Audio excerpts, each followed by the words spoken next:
One of the main reasons why I am not excited about moving to my own apartment is the loss of the brilliant home cooking that my mom does.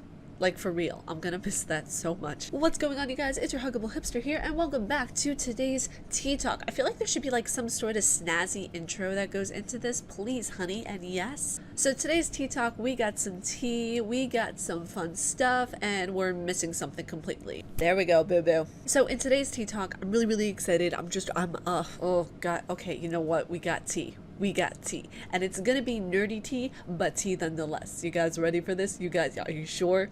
Are you sure? Are you positive? Okay, let's go into it. So apparently,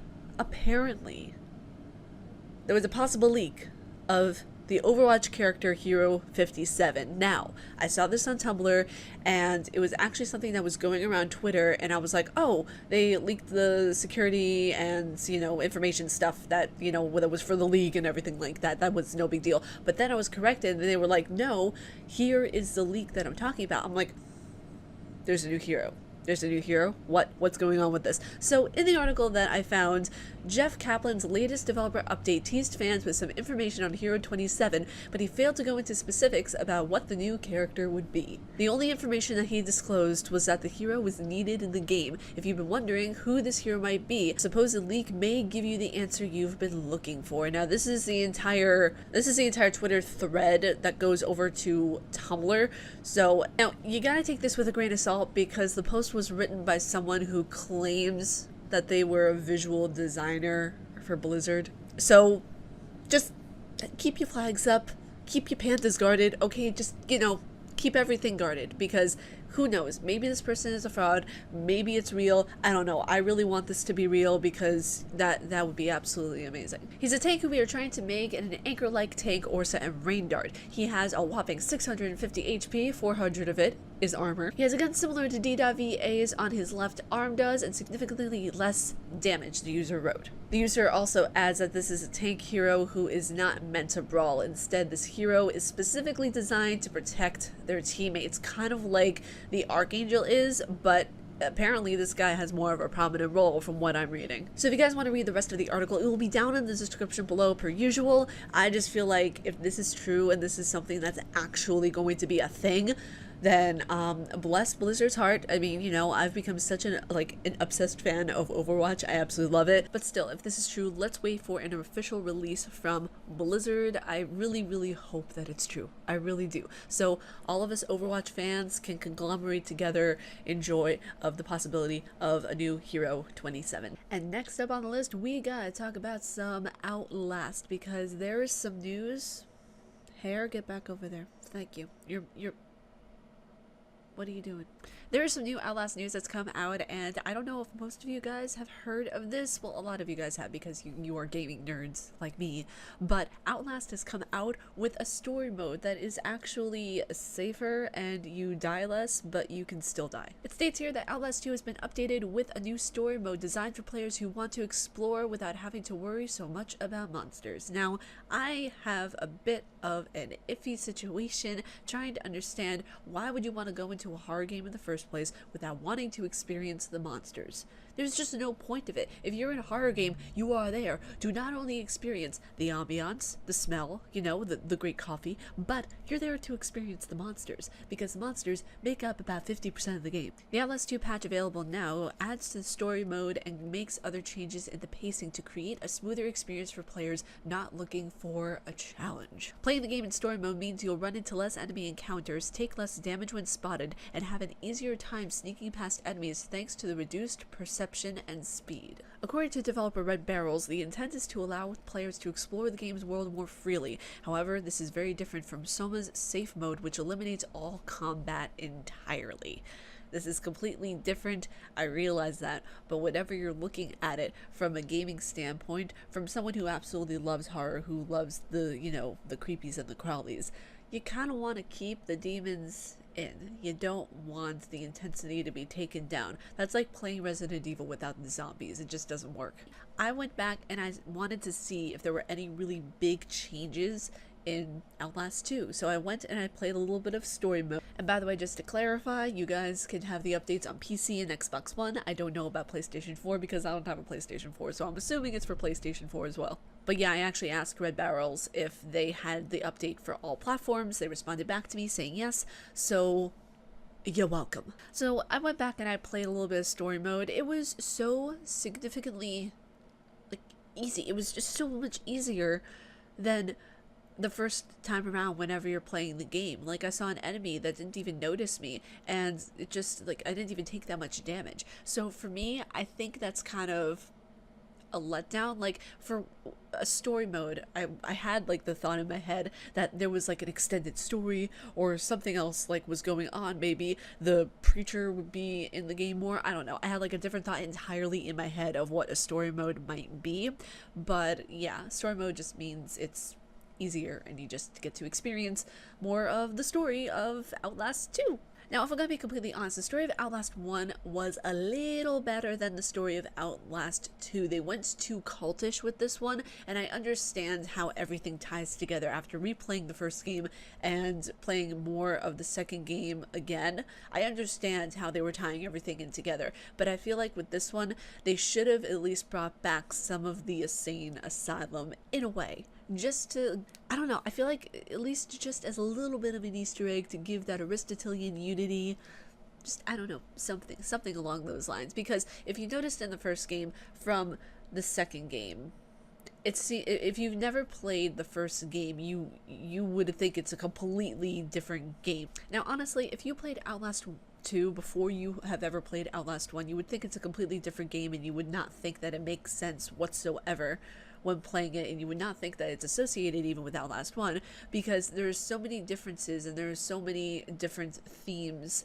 and so many different psychological things that go on in the first game that players really have to pay attention to in order to understand the second game. And I think that, no offense, but a lot of people don't pay attention to the underlying themes of a video game unless that's what you do, and unless you're like me and you pay attention to the story and you read every single note, then yeah, you're gonna understand how perfectly it lines up. But like I said, if you're not that kind of person, you're not gonna understand that. And that's not a fault, that's just the thing that a lot of developers, I feel, don't take into consideration whenever they're developing a game, because they think of their story, they think of their perspective, obviously, because they're the ones who are making the game, right? So they don't take it into the perspective of just your average Joe player going in, wanting to kill some zombos, making some friendos, and, you know, just the blood and gore. They want it all. They don't care about the story, of course. So they go into that with a very simplistic mindset, and the developer doesn't think of it from a simplistic mindset.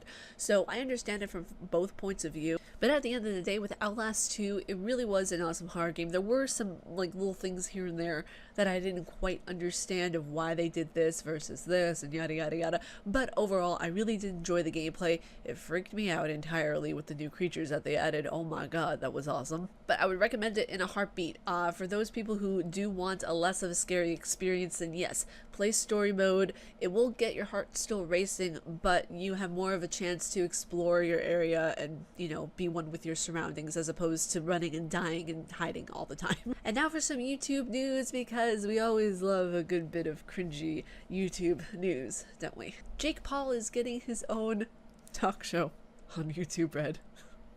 I can't make this stuff up, folks. Controversial vlogger Jake Paul, brother to similarly controversial vlogger Logan Paul, nicely stated in the article, is developing a talk show for YouTube Red. According to The Hollywood Reporter, Paul will host and executive produce the show, which is described as having a late-night variety show feel. The pilot for the as-of-yet untitled series is expected to start shooting as early as May. Okay, alright. So this, you know, the person, Jake Paul, the brother of Logan Paul, making a talk show on YouTube. I don't know exactly what to feel about this, since there's already a lot of like talk show type stuff on YouTube. You're basically having to reinvent the wheel at a certain point. You have to be so innovative and so clever and so just inventive with your ideas. And I feel like No offense, but that's not Jake Paul. Like, he wants to do stuff that's popular, not inventive to a certain point. Like, yeah, he'll do a trick or a stunt or, like, you know, a dare or something like that, but I don't feel like he's the type to really go out of his comfort zone and say, hey, I want to do this, because it's not something people will necessarily get right away, but it'll be something that will make them think. And that I don't feel like he's gotten to the point in his life where he's like, hey, I want to make people think, versus I want to get a bajillion likes on a video. I have mixed feelings about this, and on YouTube Red, I believe that they give you like the first show for free or something like that, or the first episode for free, I think it is.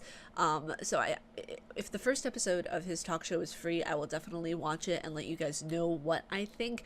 But I don't have high hopes for this. I feel like it might go for a season and then tank, or just go for a season and then another season, and I don't know. I would rather watch something from PewDiePie than this guy, honestly. Oh wait, that's right, they canceled PewDiePie's show. Thanks, YouTube. And not to be smelling even more tea or coffee. Well, I mean, you know, technically coffee right now because it's what I'm having. I think a show with Jake Paul is going to go over so well with YouTube, considering the fact that he's Logan Paul's, you know, younger brother. Just to have that association, I feel like if he gets interviews and he gets questions and he has a long time running talk show, let's go there and say that he does, he's always going to have that stigma attached to him of being Logan Paul's brother, because we all know Logan Paul, we all know what he's capable of, and to have that attached to you as a person, it's like, ugh. But in all honesty, I really do hope the show goes well. I really want there to be a talk show on YouTube that does go in depth into a lot more serious things, and a lot of things that will make people think. Do I think this is going to be the talk show that does that? I don't know. I don't think so, but I don't know. I have to wait and see. Also, another thing that you can get that's free, the first episode is free on YouTube Red right now, is the BTS Wing Store Part 1.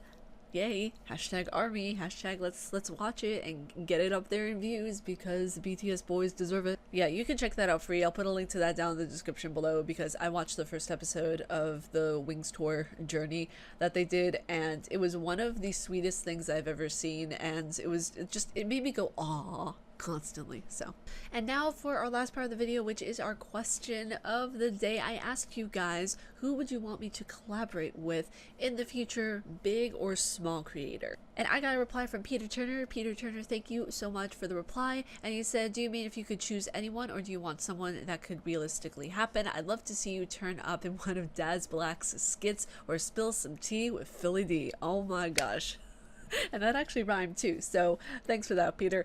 I mean, I would absolutely love to be in one of Daz Black's videos. Obviously, that would just be an honor. That would be awesome to do, because I don't know, I've been watching him since the beginning. He's one of my favorite YouTubers. So yeah, I would love to be able to have a tea party with Daz Games.